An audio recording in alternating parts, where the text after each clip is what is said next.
Assalamualaikum warahmatullahi wabarakatuh. Waalaikumsalam. Ya, halo sahabat MNCo. Semoga keadaan rekan-rekan sahabat MNCo semuanya dalam keadaan sehat dan berbahagia. Kembali lagi dengan kami, Sharing Pajak MNCo, di tema Bijak MNCo, Bincang Isu Pajak. Masih bersama Bapak Nurholis dan saya, Triwahyu Utami, yang ingin memberikan pertanyaan kepada Pak Nurholis terkait dengan isu-isu pajak terkini. Baik Bapak semuanya, apa kabar Pak? Alhamdulillah, baik Mbak Tri. Ya. Oke Pak, pada kesempatan kali ini, di Bijak MNCo ini, saya ingin sedikit membacakan berita yang saya dapatkan Pak. Oke. Berdasarkan yang saya baca di kompas.com, usaha kuliner bakso Sony atau yang juga dikenal dengan Son Haji Sony yang telah merintis usaha selama lebih dari 40 tahun memutuskan untuk menutup seluruh gerainya di kota Bandar Lampung. Keputusan penutupan semua gerai bakso Sony dilakukan pemiliknya usai polemik pelunasan tunggakan pajak dengan pemerintah kota. Pemkot Lampung bahkan sampai menyegel gerai bakso karena polemik tersebut. Sementara pemilik bakso juga memasang pengumuman bahwa pihaknya tak akan lagi berjualan di kota itu. Bakso Sony sendiri dianggap menunggak pajak restoran yang besarnya 10% yang termasuk dalam pajak dan restribusi daerah setingkat kabupaten atau kota. Oke Pak, dari berita yang saya baca ini, berdasarkan berita ini bagaimana tanggapan Bapak? Lalu apakah pilihan pemilik bakso Sony menutup seluruh gerai yang ada di Bandar Lampung itu tepat? Apakah hal itu dapat menghilangkan kewajiban perpajakan sebelumnya? Dan apakah itu dapat menimbulkan sanksi pidana, Pak? Mohon penjelasannya, Pak. Baik ya, terima kasih Mbak Tri. Yang pertama tentunya ya kita prihatin ya kalau ada wajib pajak atau warga negara yang mendapatkan tunggakan pajak atau tagihan pajak yang spektakuler. Ya, spektakuler nilainya, sementara si wajib pajak itu tidak memahami kewajibannya. Berarti ini kan ada ada sesuatu yang terputus hubungan atau kerjasama antara pemerintah dengan warga negaranya. Kenapa sampai si warung bakso ini nggak ngerti kewajibannya? Kenapa setiap bulan yang sudah berlalu ini mungkin sekian tahun ya, terus di mana kewajiban untuk mengedukasinya, sosialisasinya? Ya ini saya prihatin ya di situ ya. Nah apakah memang karena si wajib pajaknya ini dalam tanda kutip itu ngeyel atau memang informasinya tidak sampai? Nah ini memang membuat kita prihatin ya. Nah tetapi yang menarik buat kita adalah ini berarti ada sengketa antara wajib pajak dengan pemerintah, dengan kantor pajak. Ya, tepatnya kantor pajak daerah. Karena pajak restoran ini kan dipungut, dikelola ya dan disalurkan oleh pemerintah daerah tingkat 2 kabupaten ya, itu bukan pajak pusat ya. Nah, jadi memang di mana-mana di seluruh Indonesia kita tahu bahwa setiap transaksi penjualan makanan yang disajikan di restoran atau hotel itu terutang pajak 10%. Nah, pertanyaannya adalah banyak pengusaha yang tidak paham bahwa pajak itu dipungut dari pembayaran konsumen. Kebanyakan berpikir itu pajak yang dia bayarkan itu berasal dari keuntungan dia. Persepsi ini yang harus dibenarkan, dibenahi, ya. Nah, kenapa si pengusaha ini tidak ikhlas? Karena saya merasa dia itu menganggap bahwa itu uangnya dia yang sudah masuk itu. Jadi orang harus paham ketika ada pajak restoran, maka apa yang dibayarkan oleh konsumen itu ada titipan di situ. Titipan ya dari konsumen kepada penjualnya untuk distorkan ke negara.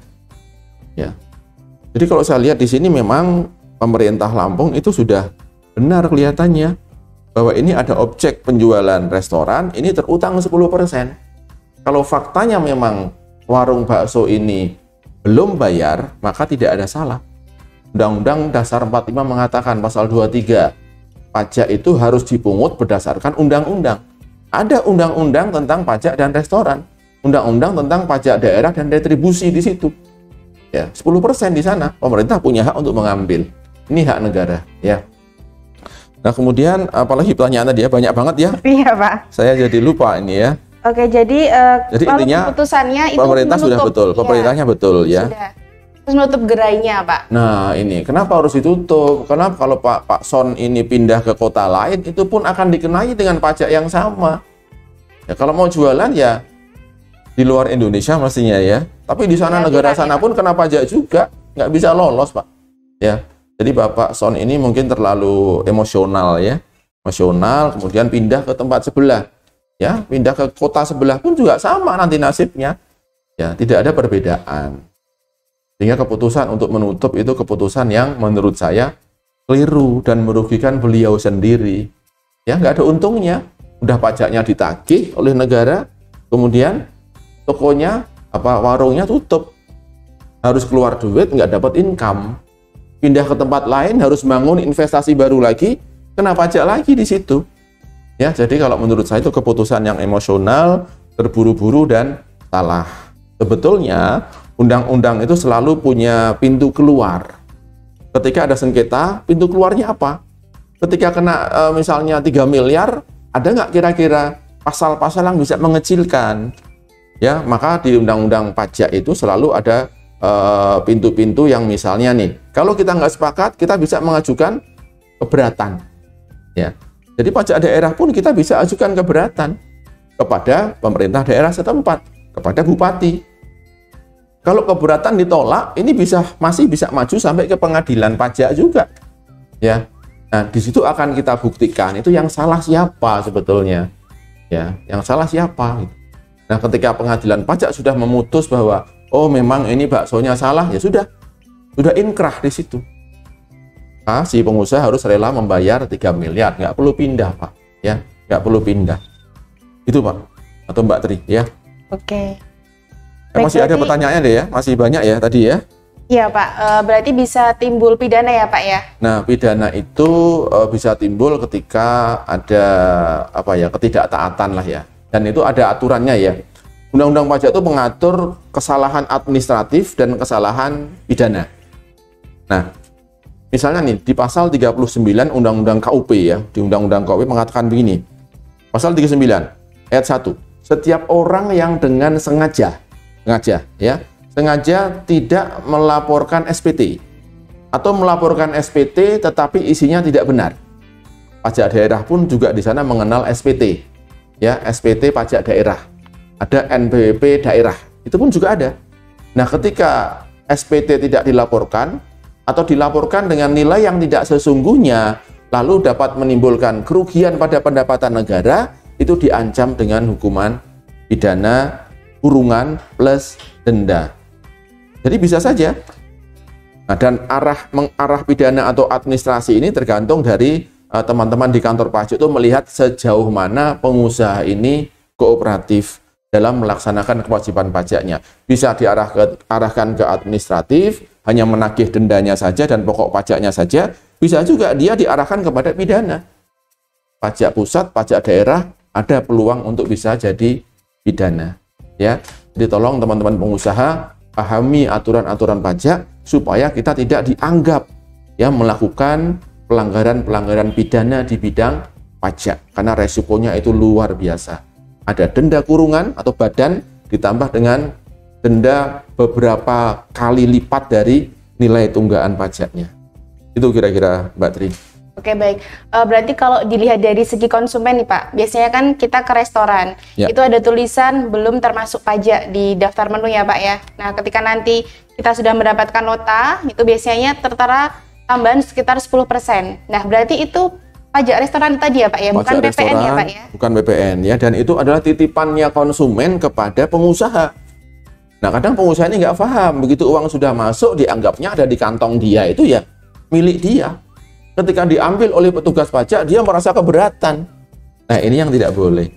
Pemahaman itulah yang harus diedukasi, disosialisasi oleh teman-teman di kantor pajak, baik pajak pusat ataupun pajak daerah. Maka pentingnya edukasi-edukasi ini sampai ke rumah-rumah si wajib pajak, sampai ke kamar-kamar pribadi wajib pajak atau warga negara melalui channel-channel seperti yang kita kembangkan ini. Ya, itu kira-kira Mbak Tri ya. Oke. Mungkin ada sedikit lagi ya Pak ya. Boleh.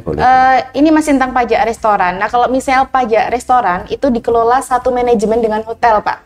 Satu Apakah manajemen itu sama dengan hotel, ya. untuk Ya, pajaknya? baik. Jadi di tiap pemerintah daerah itu kan punya kebijakan masing-masing ya, dan kebijakan itu selalu harus mengacu kepada payung yang lebih besar. Payung besarnya itu namanya Undang-Undang Pajak Daerah dan Retribusi. Undang-undang pusat ini memberikan kewenangan atau delegasi kepada Pemda-Pemda untuk mengatur sendiri. Ya, nah di Pemda itu bisa mengatur. Oh, ada pajak hotel sendiri, ada pajak restoran sendiri, ada pajak kos-kosan sendiri. Itu tarifnya mereka punya hak untuk menentukan. Tapi di undang-undang pusatnya itu dibatasi maksimalnya 10% misalnya. Nah, terkait dengan pajak hotel, kemudian di situ ada restoran yang nempel di situ, yaitu kalau restoran yang ada di dalam hotel itu satu paket pajak hotel di situ. Ya. Berarti nggak perlu memungut pajak daerah ya Pak ya? Ya, termasuk hotel itu. Jadi satu. Okay. Ya, satu kesatuan dengan hotel itu dianggap jadi layanan hotel di situ. Ya. Okay. Tetap kena 10% ya, tapi sudah masuknya di lingkup hotel. Pajak hotel, Pak. Ya. Baik. Oke, saya kira untuk kasus pajak perhotelan atau pajak restoran kali ini cukup di sini dulu Pak. Ya. Nanti ketika ada pertanyaan, khususnya dari rekan-rekan Emenko, bisa tuliskan di komentar di bawah ini. Nanti coba akan kita baca kasus-kasus yang mungkin bisa dapat kita bahas atau bisa kita jadikan tema di bincang isu pajak. Ya, mudah-mudahan baksonya Pak Son itu kembali bisa buka lah di Lampung ya. Tapi kalau di luar kota saya kira sudah banyak Pak. Sudah banyak ya. Memang itu Lampung. paling enak di luar Jawa, itu paling enak. Cuman saya cuma denger aja Mbak. Oke, ya. Baik. Saya kira cukup sampai di sini video kali ini. Semoga dapat berguna dan bermanfaat bagi Bapak dan Ibu semuanya. Saya Tri Wahyu Utami dan Bapak Muknur Kholis pamit undur diri. Wassalamualaikum warahmatullahi wabarakatuh. Waalaikumsalam.